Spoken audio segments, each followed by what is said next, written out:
Welcome to Sasi official. இந்த வீடியோவில் என்ன பேச போகிறோம் அப்படின்னு பார்த்தீங்கன்னா, ஜெயிலர் 2 உடைய ஆடியோ லான்ச் எப்போ நடக்க போகுது அப்படிங்கிற ஒரு அப்டேட் வந்திருக்குது. அதுக்கப்புறம் பார்த்தீங்கன்னா கேரளாவில் ஜெயிலர் 2 மாஸ் காமிக்க போகுது அப்படிங்கிற ஒரு தகவலும் வந்திருக்கு. அது என்ன அப்படிங்கிற இந்த ரெண்டு விஷயத்தை பற்றி தான் பேச போகிறோம். நீங்கள் சினிமா செய்திகள் தெரிஞ்சுக்கணும், நம்ம சேனலை சப்ஸ்கிரைப் பண்ணிடுங்க. ஃபர்ஸ்ட் எடுத்தோடனே ஜெயிலர் 2 உடைய டப்பிங் பணிகள் ஆரம்பிச்சாச்சு. ரஜினி சார் வந்து டப்பிங் பேச ஆரம்பிச்சிட்டாங்க.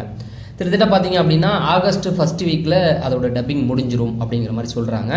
இந்த ஆகஸ்டோடைய கடைசி அதாவது எண்டில் வந்து கண்டிப்பாக டீசர் அது வந்து ரிலீஸ் ஆயிரும் அப்படிங்கிறதுல வந்து மாற்று கருத்து இல்லைன்ட்டாங்க. ஸோ அதனால் ஆகஸ்ட்டுக்குள்ளே வந்து அந்த டீசர் டப்பிங் இதெல்லாம் முடிஞ்சிருது. செப்டம்பருடைய அந்த விநாயகர் சதுர்த்தி வருது இல்லையா, அதுக்கு முன்னாடி வந்து இதோடைய ஆடியோ லான்ச் வச்சுருக்காங்க.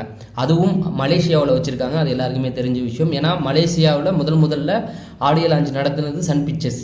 கிட்டத்தட்ட ஒரு 10 வருஷத்துக்கு முன்னாடி அவங்க பண்ணிட்டாங்க. அதுவும் நம்ம தலைவரை வச்சு பண்ணாங்க. ஏன்னா அங்கே ஆடியோ லான்ச் பண்ணால் அதுக்கான வியாபாரத்தை நம்மளால் எடுக்க முடியும்னு அப்பயே பண்ணிட்டார். கிட்டத்தட்ட ஒரு 10 வருஷத்துக்கு அப்போ முன்னாடியே ரஜினி சாரை வச்சு மலேசியாவில் நம்ம ஆடியோ லான்ச் பண்ணால் அந்த அமௌண்ட்டையும் நம்மளால் எடுக்க முடியும் அப்படிங்கிறதுக்கு ஒரு நல்ல உதாரணம் அதுதான். 10 வருஷத்துக்கு முன்னாடியே ரஜினி சார் பண்ணிட்டார் அதை. ஸோ இப்போ 2வது தடவை அதை கொண்டு போகிறாங்க. இது ஒரு விஷயம். அப்போ படம் வந்து அடுத்த மாதத்தில் அது ரிலீஸ் ஆயிரும் அப்படின்ட்டாங்க. சரி, இந்த ஜெயிலர் 2 பொறுத்த வரைக்கும் வந்து கேரளாவில் செம்ம மாஸ் பண்ண போகுதுன்னு சொல்லியிருந்தேன் இல்லையா, அதுக்கு ஒருத்தர் அங்கே ஒரு தேட்டர் உரிமையாளரே வந்து பேசியிருக்காரு, சுரேஷ்னு நினைக்கிறேன். அவர் என்ன சொல்லியிருக்காரு அப்படின்னு பார்த்தீங்கன்னா, ஜெயிலர் 2 உடைய எதிர்பார்ப்பு இங்கே தாறுமாறாக இருக்குது.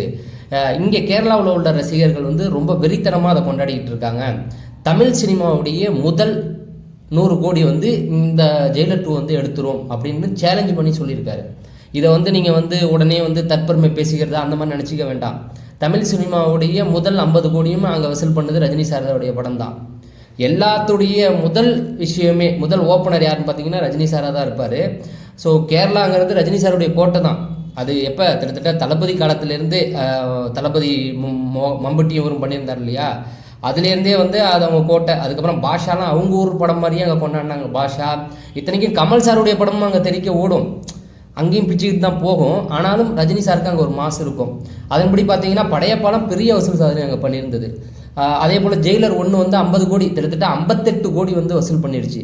58.8 அந்த மாதிரி போகுது. அதை பாயிண்டை விட்டுருவோம். 58 கோடி வரைக்குமே வந்து ஜெயிலர் 1 வந்து அங்கே வசூல் பண்ணிடுச்சு.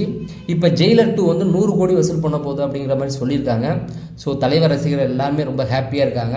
இப்போ சமூக வலைத்தளங்களில் ரஜினி சாரை பற்றி ரொம்ப பாசிட்டிவான விஷயங்களை வரதை பார்க்க முடியுது. தொடர்ந்து நம்ம செய்திகள் கொடுத்துக்கிட்டு இருப்போம். தெரிஞ்சுக்க நம்ம சேனலை சப்ஸ்கிரைப் பண்ணுங்கள். நம்ம அடுத்த வீடியோவில் சந்திப்போம். நன்றி, வணக்கம்.